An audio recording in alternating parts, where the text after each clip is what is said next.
할렐루야. 한 주간 평안하셨죠? 우리 다 같이 마음을 모아서 2월 22일 수요일 저녁 예배를 성부, 성자, 성령의 이름으로 드립니다. 우리 사도신경으로 신앙 고백합니다. 나는 전능하신 아버지 하나님 천지의 창조주를 믿습니다. 나는 그의 유일하신 아들 우리 주 예수 그리스도를 믿습니다. 그는 성령으로 잉태되어 동정녀 마리아에게서 나시고 본디오 빌라도에게 고난을 받아 십자가에 못 박혀 죽으시고 장사된 지 사흘 만에 죽은 자 가운데서 다시 살아나셨으며 하늘에 오르시어 전능하신 아버지 하나님 우편에 앉아 계시다가 거기로부터 살아있는 자와 죽은 자를 심판하러 오십니다. 나는 성령을 믿으며 거룩한 공교회와 성도의 교제와 죄를 용서받는 것과 몸의 부활과 영생을 믿습니다. 아멘. 우리 찬송가 368장 하시겠습니다. 예전 찬송가는 486장이고요. 주 예수여 은혜를 찬송가 368장 함께 합니다.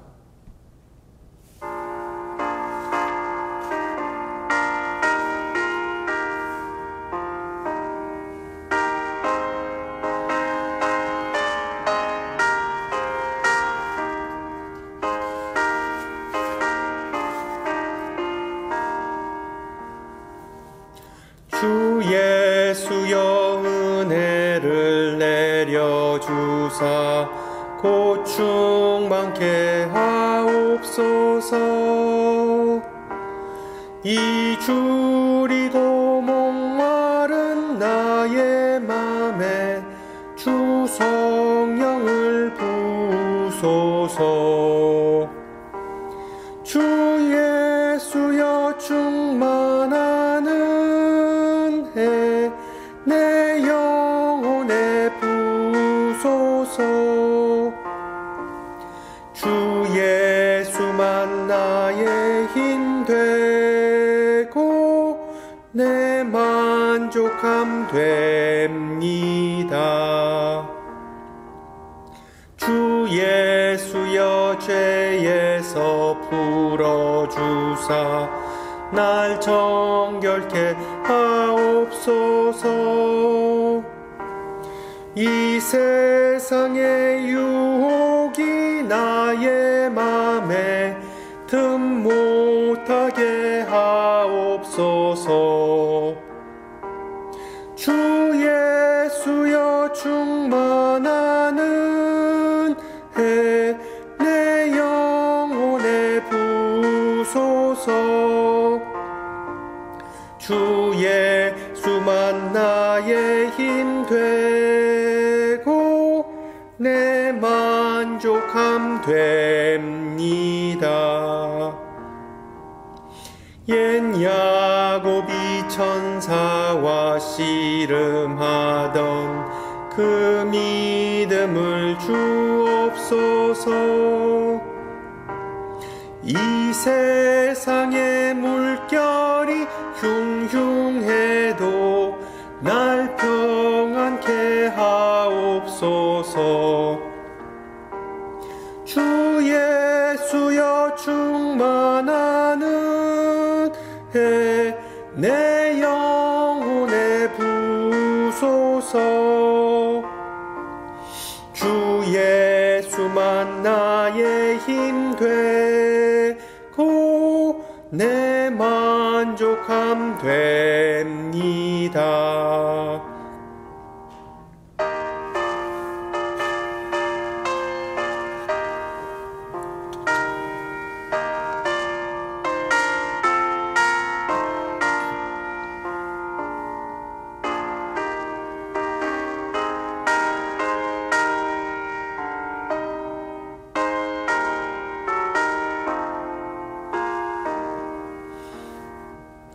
주 예수여 완전한 주의 사랑 나 받기를 원합니다. 그 사랑이 내 맘에 충만하여 날 기쁘게 하옵소서. 주 예수여 충만한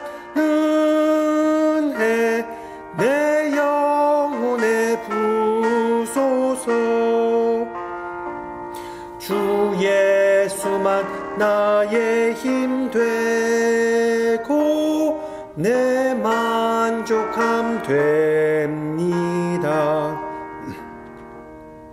내 마음에 임하신 주의 성령 늘 계실 줄 믿습니다.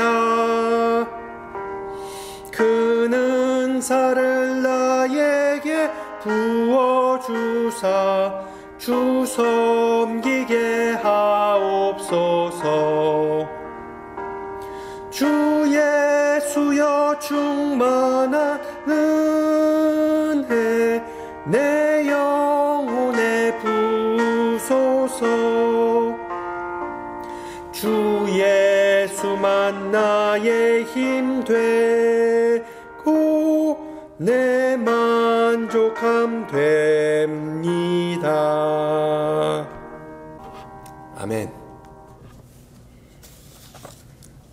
네, 하나님께서 오늘 저녁 우리에게 주신 말씀 신약성경 마가복음 7장 24절에서 30절 말씀입니다. 마가복음 7장 24절에서 30절 말씀을 받들어 봉독합니다. 예수께서 일어나사 거기를 떠나 두로 지방으로 가서 한 집에 들어가 아무도 모르게 하시려 하나 숨길 수 없더라. 이에 더러운 귀신 들린 어린 딸은 둘 한 여자가 예수의 소문을 듣고 곧 와서 그 발 아래에 엎드리니 그 여자는 헬라인이요 수로보니게 족속이라 자기 딸에게서 귀신 쫓아내 주시기를 간구하거늘 예수께서 이르시되 자녀로 먼저 배불리 먹게 할지니 자녀의 떡을 취하여 개들에게 던짐이 마땅치 아니하리라. 여자가 대답하여 이르되 주여 올소이다마는 상 아래 개들도 아이들이 먹던 부스러기를 먹나이다. 예수께서 이르시되 이 말을 하였으니 돌아가라 귀신이 내 딸에게서 나갔느니라 하시매 여자가 집에 돌아가 본즉 아이가 침상에 누웠고 귀신이 나갔더라. 아멘. 이야, 오늘부로 예수님의 기적, 표적 시리즈를 마무리 짓습니다. 주님께서 우리 가운데 행하시는 놀라운 역사와 영광을 오늘 나눌 말씀뿐만 아니라 일상 속에서도 목격하고 증거하는 증인이 되었으면 좋겠습니다. 지난번 슈퍼볼 광고 시간에 He gets us, He gets us, 즉 그분은 아십니다, 그분은 이해하십니다 라는 그 이례적인 문구가 붙은 광고를 보셨을 겁니다. 여기서 그분은 다름 아닌 예수님을 의미하는데 그 미식 축구 결승전에서 예수님의 이름을 들을 줄은 상상도 못했습니다. 그리고 실제로 상당한 화제와 그리고 논란을 불러일으킨 광고였습니다. 어떤 이들은 2,000만 불이 넘는 TV 광고료를 불우한 이웃을 위해 썼더라면 아마 예수님께서 그분이 더 기뻐하셨을 거라고 주장하였습니다. 다른 이들은 그 광고의 내용이 마음에 안 들어서 그 광고가 너무 편향되어서 안 좋다, 오히려 부정적인 메시지다 라고 비판했습니다. 개인적으로 그 의도와 목적은 나쁘지는 않았다고 봅니다. 미국인들에게 예수는 건재하다, 예수께로 돌아오라 라는 전도의 메시지를 내포하고 있었기 때문이죠. 근데 저는 그 광고를 보면서 이런 생각이 들었습니다. 사람들의 발걸음을 교회로 돌리기 위한, 예수에게로 향하기 위한 이런 TV 광고가 과연 얼마나 효과가 있을까? 자기를 다른 이들에게 알리고 어필하는 것을 영어로 PR이라고 하죠. 바로 Public Relations의 약자인데 과연 교회가 아니면 기독교가 PR, 즉 광고가 필요할까요? 물론 약 한 20-30년 전만 하더라도 제가 기억하기로 많은 한국교회가 길거리에서 전도지를 돌리고 그리고 주보를 그런 이 아파트 편지함에 넣는 모습이 흔했습니다. 물론 요즘은 인터넷이라는 매체가 생겨서 상황이 다릅니다. 이 세크라멘토 지역으로 이주하시는 분들은 그 인터넷 입소문을 통해 우리 교회가, 우리 SKPC가 이 지역에서 가장 규모가 크다는 것을 이미 알고 교회에 방문하시더라고요. 어쨌든 슈퍼볼 시간에 예수의 이름을 부각하는 그런 광고는 미국 사회 내에서 그리스도인과 그리고 교회에 대한 이미지가 전체적으로 안 좋다, 부정적이라는 현실을 반영하는 것 아니겠습니까? 물론 교회에 대한 이런 부정적인 이미지가 하루 이틀 된 것은 결코 아닙니다. 로마 가톨릭 신학자이자 수도사였던 칼 라너는 무신론의 가장 큰 원인은 다름 아닌 그리스도인이다. 믿지 않는 사람은 입으로 예수를 고백하고 행동으로 예수를 부정하는 신앙인의 믿지 못할 모습을 계속해서 보기 때문이다 라고 주장했습니다. 비슷한 맥락에서 19세기 부흥 강사 드와이트 무디는 100명의 불신자 중에 오직 1명이 성경을 들여다본다. 나머지 99명은 그리스도인의 삶을 들여다본다라고 주장하면서 우리 신앙인들은 불신자들이 읽는 유일한 성경 책임을 상기시켜 주었습니다. 물론 하나님께서 갑작스럽게 한 사람의 인생을 변화시켜서 많은 사람의 귀감을 사게 하는 그런 경우가 가끔 있습니다. 그러나 대부분 변화는 상당히 더딥니다. 영적 성장은 일평생 동안 천천히 눈에 보이지 않게 이루어지는 경우가 많습니다. 그래서 교인들의 모범적이지 않는 삶을 보고 내가 어떻게 예수를 믿겠느냐라고 묻는 이들에게 많은 목사, 전도자, 그리고 선교사는 이렇게 대답하죠. 교인이나 교회를 바라보지 말고 예수를 바라보라. 물론 맞는 말입니다. 맞는 말이지만 여러분, 이 얼마나 슬픈 현실입니까? 이미 교회는 세상의 빛과 소금의 역할을 못한다는 현실을 인정한 셈이죠.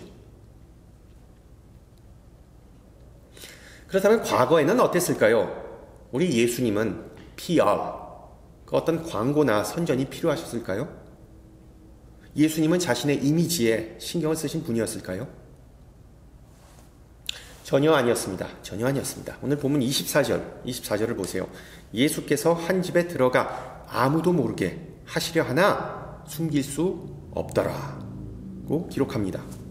또한 그 다음에 나오는 귀먹은 사람을 고치신 사건의 33절을 보면 예수께서 그 사람을 따로 데리고 무리를 떠나서 라고 기록합니다. 이 두 구절은 성서학자들이 흔히 말하는 메시아 비밀이라는 모티브의 대표적인 예입니다. 이 모티브는 또한 마가복음을 꿰뚫는 주제이기도 한데 이 메시아 비밀이 과연 뭘까요? 쉽게 말해서 기적을 행하는 예수님이 세간의 이목을 피하셨다라는 의미입니다.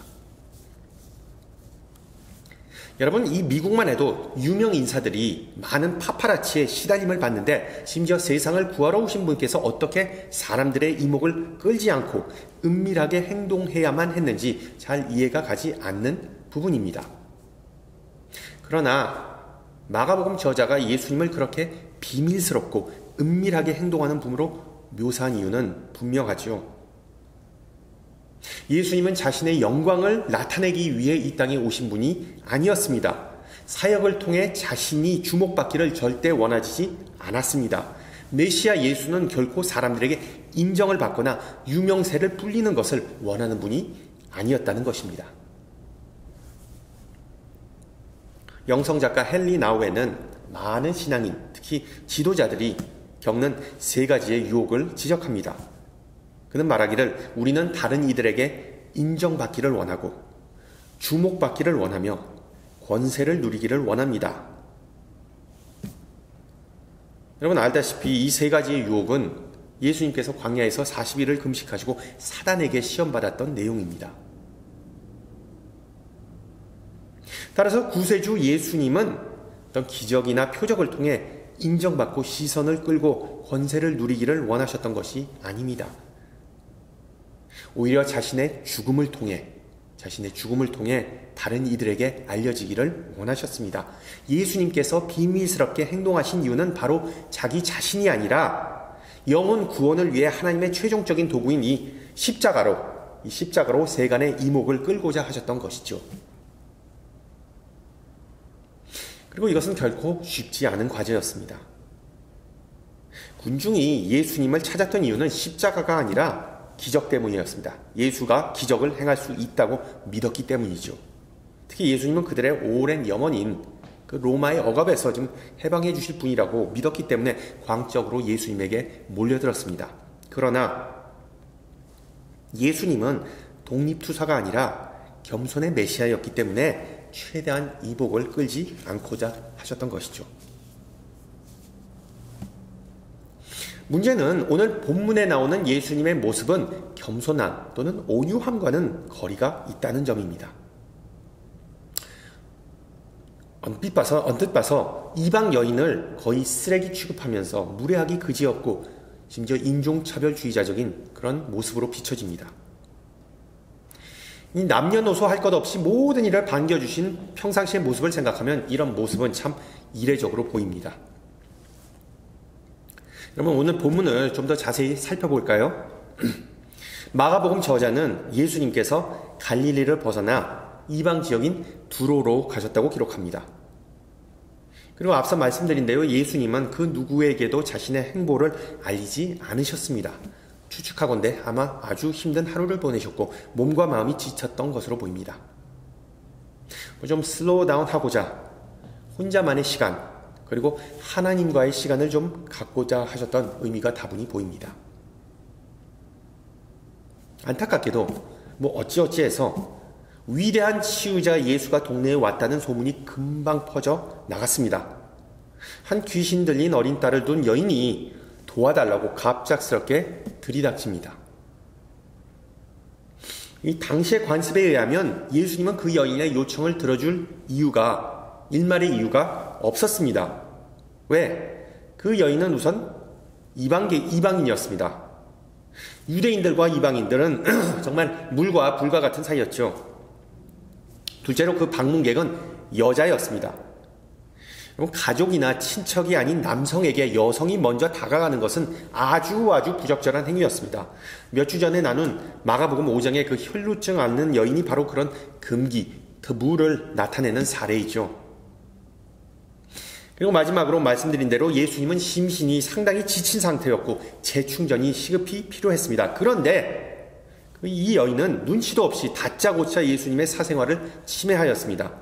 이런 여러 가지 상황을 놓고 본다면 당연히 예수님의 반응은 좀 혼자 있고 싶으니 나가라. 나를 좀 내버려둬 라는 거였을 겁니다. 그런데 예수님의 반응 또는 말씀은 우리가 예상한 것과는 사뭇 다릅니다. 좀 길죠. 자녀로 먼저 배불리 먹게 할지니 자녀의 떡을 취하여 개들에게 던짐이 마땅치 아니하니라. 물론 은유로 말씀하셨지만 그 내용은 별로 어렵지 않습니다. 예수님의 사역 대상은 유대인들이지 자신의 민족이지 이방인들, 남의 민족이 아니다. 상당히 무례하고도 매정한, 전혀 예수님답지 않은 그런 반응을 보이시죠.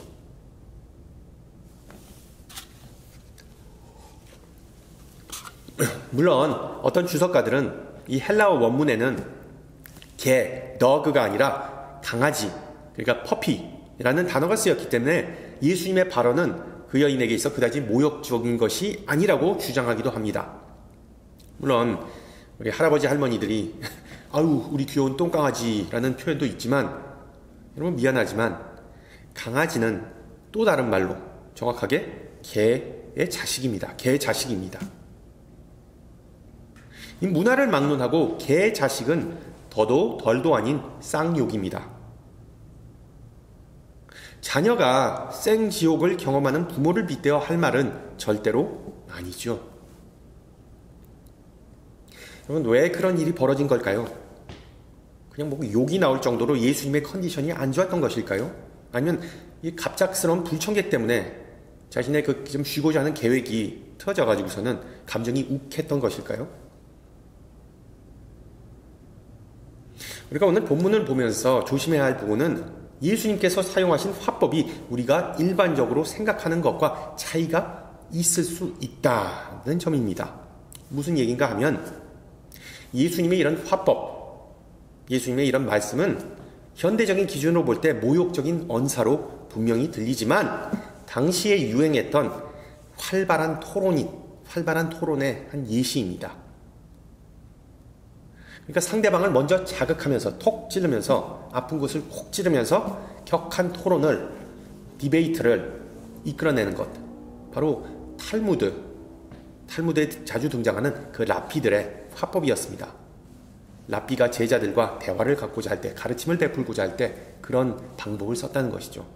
그러니까 자존심을 탁 찌르면서 대화를 이끄는 방법. 예수님에게는 우리가 잘 알듯이 랍비, 즉 스승이라는 호칭이 붙었습니다. 즉 그에게 가르침을 얻고자 하는 이들이 많았습니다. 치유보다도 또한 가르침을 얻고자 하는 이들이 많았습니다. 그리고 그런 이들을 가르치기 위해서 예수님은 그런 화법을 종종 사용했던 것으로 보입니다. 예를 들어 여러분 요한복음 4장에서 수가성 여인에게, 그 사마리아 여인에게 하셨던 말씀 기억나시죠? 내 남편 좀 불러와봐.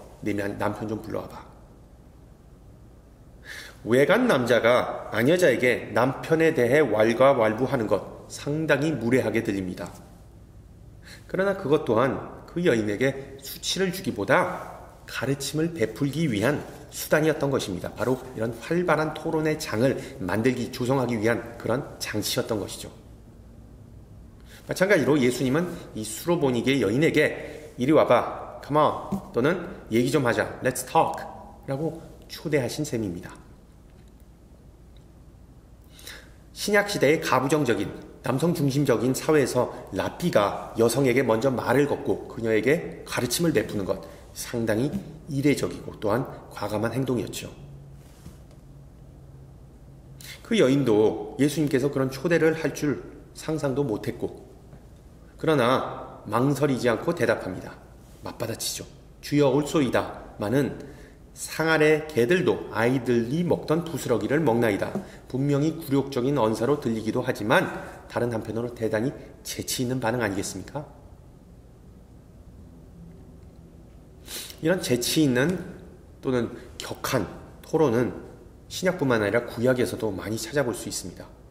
예를 들어 이 임신할 수 없었던 한나는 하나님에게 악착같이 매달려서 하나님과 거의 줄다리기 하면서 애원했습니다.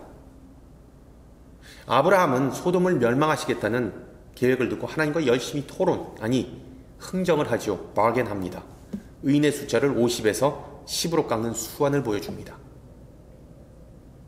이스라엘의 가장 위대한 지도자 모세는 어땠습니까? 호렙산 위에서 만난 하나님을 열심히 반박합니다. 말대꾸하죠. 하나님의 인사를 부정합니다. 하나님이 실수했다고, 하나님이 그 제대로 된 사람을 고르지 않았다고 하나님을 심지어 가르치고자 합니다. 마지막으로 하박국 선지자는 하나님에게 조목조목 따지고 대들기까지 합니다. 하박국서를 자세히 읽어보세요. 그 전체 내용은 다름 아닌 선지자와 그리고 하나님 간의 열띤 논쟁입니다. 여러분, 성경의 이 모든 사례는 대화와 토론이 중요하다라는 사실을 가르쳐줍니다. 인간이 하나님과 대화할 때 변화가 반드시 일어난다는 사실 또한 가르쳐줍니다. 한나에게는 태의 열매, 아브라함에게는 하나님의 은혜와 공의에 대한 폭넓은 이해, 모세에게는 민족의 해방, 그리고 하박국 선지자에게는 고난 가운데서 하나님을 의지할 수 있는 소망을 갖게 해주었습니다. 그리고 오늘 본문에서도 이 사실은 확인됩니다. 보다시피 그 여인의 딸이 그 고침을 받느냐 마느냐, 귀신을 쫓아내느냐 마느냐라는 것은 부수적인 문제가 되어버립니다. 본문의 핵심은 다름 아닌 예수님과 여인의 그 짤막하지만 강렬한 대화입니다. 대화. 예수님에게 휴식을 취하는 것보다 그 여인과 대화를 나누는 것이 우선순위였음을 우리는 알게 되죠. 그것을 바꾸어 말하면 예수님은 오늘날 우리와 대화를 나누는 것이 그 어떤 것보다도 중요하다고 성경은 암시하는 것입니다. 그렇습니다. 예수님은 지금도 우리를 대화의 장으로 초대하고 있습니다. 문제는 우리가 과연 예수님과 대화를 나눌 마음이 있는가이겠죠. 피곤하다, 바쁘다, 관심 없다, 나중에 하자. 말 좀 하자는데 싫어하고 아니면 부정적인 반응이 많습니다. 그런 더 중요한 점은 예수님은 어떤 종류의 사람과 대화하기를 원하시는가입니다. 어떤 사람과. 즉 예수님과 대화하기 위한 자격은 과연 무엇일까요? 첫째, 진솔함입니다. 진솔함. 우선 예수님이 필요하다는 것을 인정하고 그 말씀에 귀를 기울일 준비가 되어 있어야 합니다. 예수님은 평상시 수많은 무리를 몰고 다니셨습니다. 그 많은 사람 중에 예수님과 각별한 관계를 맺은 이들의 특징을 좀 살펴보면 자신의 처지를 숨기지, 은폐하고자 하지 않았던 사람들입니다. 그러니까 나는 아프지 않다, 나는 귀신 들리지 않았다, 나는 도움의 손길이 필요하지 않다라고 생각하지 않았던 사람들입니다. 그들은 지금 당장 즉시 예수님의 도움을 절실히 구했던 자들입니다. 그리고 그런 긴급하고 절박한 마음과 상황을 다 까발렸던, 대중 앞에 다 까발렸던 사람들입니다. 그럼 오늘 본문에 나오는 여인을 보세요. 많은 이들 중에서도 그 여인은 세 가지의 핸디캡이 더 있었습니다. 추가로 있었습니다. 첫째, 말씀드렸던지 여자였습니다. 둘째, 이방인이었습니다. 그리고 셋째, 딸은 귀신 들렸습니다. 한마디로 부정함과 가증함의 극치를 상징했습니다. 당연히 그런 사회적, 인종적, 그리고 종교적 배경 때문에 많은 이들의 손가락질과 멸시를 받았겠죠. 지난주에 나는 그 진흙으로 고침받은 소경의 이야기처럼 당시의 사람들은 모든 질병과 그리고 또한 장애는 분명한 이유가 있다고 믿었습니다. 바로 하나님의 징벌이라는 것이죠. 마찬가지로 오늘 본문의 여인의 딸이 귀신 들린 것은 타당한 이유, 즉 그녀 아니면 그녀의 딸의 죄를 지었기 때문이라고 사람들은 추측했습니다. 이런 세간의 시선과 수군거림에도 불구하고 여인은 자신의 필요는 오직 치료자 예수에 의해서만 채워질 수 있다는 것을 알고 얼굴에 철판을 깔고 나갔습니다. 하나님께 영광을 돌린다라는 표현은 쉽게 말하면 하나님을 기쁘게 하다, 하나님을 흐뭇하게 하다라는 의미입니다. 알다시피 하나님에게 영광 돌리는 가장 쉬운 방법은 바로 예배이죠. 하나님을 기쁘게 하는 또 다른 방법은 바로 하나님에게 우리의 필요를 구하는 것입니다. 하나님과 대화하는 것이죠. 왜냐하면 부모는 자녀의 필요를 채워주고 자녀가 행복해하는 모습을 보면서 만족감, 행복감을 느끼기 때문입니다. 따라서 하나님에게 진솔한 마음으로 다가가서 바울이 말했듯 아무것도 염려하지 말고 다만 모든 일에 기도와 간구로 구할 것을 감사함으로 하나님께 아뢰십시오. 할렐루야.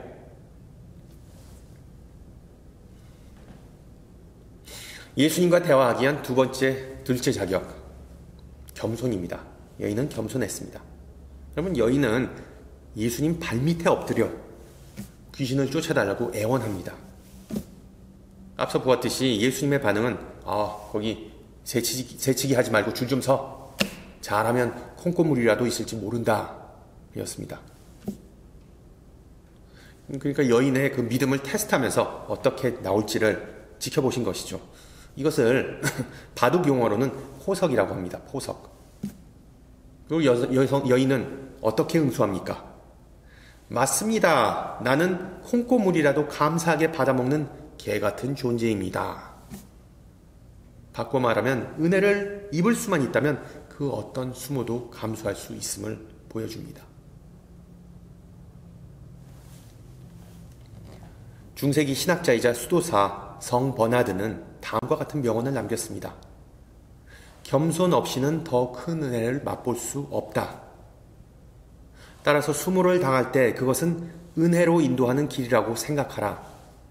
수모를 당하기 전에 인간의 마음은 교만함으로 가득하지만 수모를 당한 후에 비로소 높임을 받을 수 있기 때문이다. 현대사회의 미덕은 약점은 최대한 숨기고 장점을 부각하는 것입니다. 그게 바로 자신을 남에게 최대한 어필하는 방법이죠. 특히 미국에서, 우리가 사는 이 미국 사회에서 겸손은 미덕이 아닙니다. 자기 밥그릇을 자기가 먼저 나서서 챙기지 못하면 아무도 챙겨주지 않기 때문이죠. 서두에서 말씀드린 대로 개인뿐만 아니라 사업체, 심지어 교회도 자기 PR, 자기 소개, 자기 광고를 잘 하지 않으면 살아남기 힘든 시대입니다. 이것을 바꿔 말하면 자신의 필요와 부족함을, 연약함을 최대한 숨기고 아예 부정하는 문화 속에 우리는 살고 있다는 것입니다.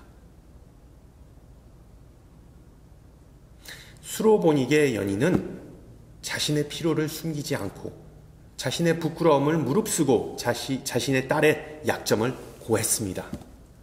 최대한 자신을 낮추면서 예수님께 나아갔습니다. 여러분 기억하세요. 우리 신앙인이 예수님과 대화하는 가장 바람직한 자세는 바로 무릎 꿇고서입니다. 무릎 꿇고서. 무릎으로 예수님께 나아가는 믿음이 있으시기를 소망합니다. 마지막으로 예수님과 대화하고자 하는 이에게는 믿는 마음이 필요합니다. 믿음. 보세요. 여인은 믿음으로 응답하죠. 겸손하지만 비굴하지 않은 대답은 그 대화의 대상이 누구인지를 분명히 인식하고 있음을 보여줍니다. 다른 사람들이 예수님은 이분이시다, 저분이시다, 그 예수님의 정체를 놓고 왈가왈부하지만 그녀에게 있어 예수님은 내 딸을 치유할 수 있는 분이시다. 바로 그 단순한 믿음, 어떤 상황에서도 흔들리지 않는 그 확신을 절대로 놓치지 않는 모습을 보여주고 있습니다. 오늘 본문의 이야기는 마가복음에도 기록됐지만 마태복음 15장에도 나옵니다. 마태복음 15장. 그리고 마태복음 저자는 이 이야기에 한 가지 내용을 덧붙입니다. 여인이 비록 내가 개 같은 존재라도 나도 좀 자격이 있습니다 라고 대답했을 때 예수님은 여인아 내 믿음이 크도다 라고 칭찬하십니다. 내 믿음이 크도다. 여러분 주님 앞에 나의 기도 제목을 가지고 나가는 것 자체가 믿음의 행위라는 것을 기억하시기 바랍니다. 그것 빼고 솔직히 우리가 하나님하고 대화할 일이 뭐가 있겠습니까? 믿음이 크든 작든 우리의 기도를 통해 하나님과 대화할 때 우리는 하나님의 뜻을 좀 더 잘 분별하게 되고 그리고 동시에 우리의 기도는 하나님께서 역사하실 수 있는 통로로 기능하게 된다는 사실을 꼭 기억하시기 바랍니다. 신앙생활뿐만 아니라 현대사회에서 아니면 사회생활하면서 믿음은 상당히 중요합니다. 자기 자신을 믿는 것, 과학을 믿는 것, 문명의 발전을 믿는 것, 재물과 그리고 또한 재물이 보장해주는 편안함을 믿는 것 등등. 그러나 현대사회는 우리에게 예수님께서 요구하신 어린 아이와 같은 믿음을 가지라고 하지 않습니다. 절대로 그런 얘기 안 합니다. 어린아이와 같은 믿음이 뭘까요? 그럼 오늘 이야기의 여인을 보세요. 예수님이 절실히 필요해서 자신을 낮추었습니다. 그리고 믿음으로 예수님의 응답을 기다렸습니다. 물론 이 여인과는 다르게 사람마다 제각각의 고민이 있습니다. 사람마다 제각각의 필요가 있죠. 불신자에게는 전도에 예수님이 필요하기 때문에 전도의 손길이 필요합니다. 죄 때문에 고민하는 자는 회개와 그리고 또한 용서가 필요하죠. 미지근한 믿음을 가진 자에게는 성령의 불타오름이 간절합니다. 질병으로 고통받는 이는 치유가 필요하죠. 미래가 불투명한 이에게는 소망, 미래에 대한 소망, 희망, 그리고 또한 격려가 필요합니다. 그러나 우리의 필요가 무엇이든 여러분 기억하세요.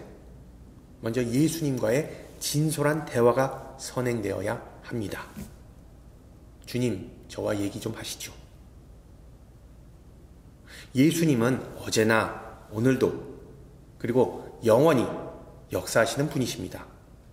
주님은 늘 항상 우리와 얘기를 나누고자 하시는 분입니다. 우리가 대화에 참여하기를 기다리시는 분입니다.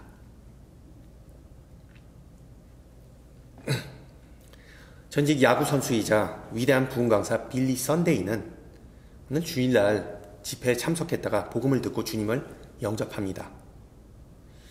강사 목사님은 그에게 이런 조언을 해줬습니다. 당신에게 세 개의 단순한 원칙을 전해주고자 합니다. 이 원칙을 잘 지키기만 하면 다시는 영적으로 실패하는 일이 없을 겁니다. 라고 말하면서 그 세 가지 원리가 무엇인지 잘 들어보세요. 그는 매일 15분씩 하나님의 얘기를 들으세요. 즉 성경을 보세요. 그리고 매일 15분씩 하나님에게 얘기하세요. 즉 기도하세요. 그리고 매일 15분씩 하나님에 관하여 다른 이에게 얘기하세요.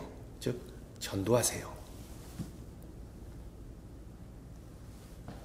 성도 여러분, 하나님과 나누는 얘기는 낭비되는 법이 없습니다. 그리고 하나님은 우리에게 다양한 형태로 응답하시는 분입니다. 영적 안목, 성령의 영감, 비전, 깨달음, 치유, 아니면 물질적 축복 등등. 심지어 침묵으로 우리에게 응답하시더라도 우리는 낙심할 필요가 없습니다. 왜? 하나님에게 속 시원하게 털어놓으면 적어도 마음의 평화와 위로는 얻을 수 있기 때문이죠.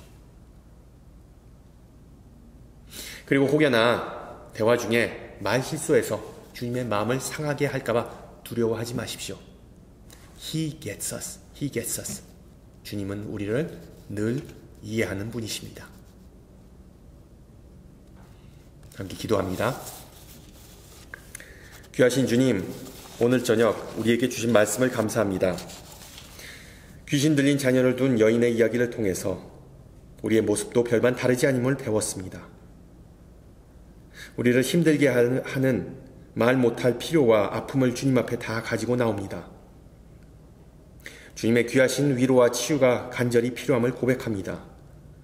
우리 중에 육신의 질병이나 마음의 상처로 인하여 아파하는 이, 무너진 관계로 인하여 고립된 이가 있다면 주님의 따뜻한 손길이 그들에게 미치기를 간구합니다. 인간 스스로는 자신을 고칠 수 없기에 위대한 치유자 예수님을 의지합니다. 인간의 영을 호시탐탐 노리는 악한 영들에 맞서기에 우리는 너무나 연약합니다. 또 때로는 분노와 걱정 그리고 두려움이 우리의 마음을 무너지게 만듭니다.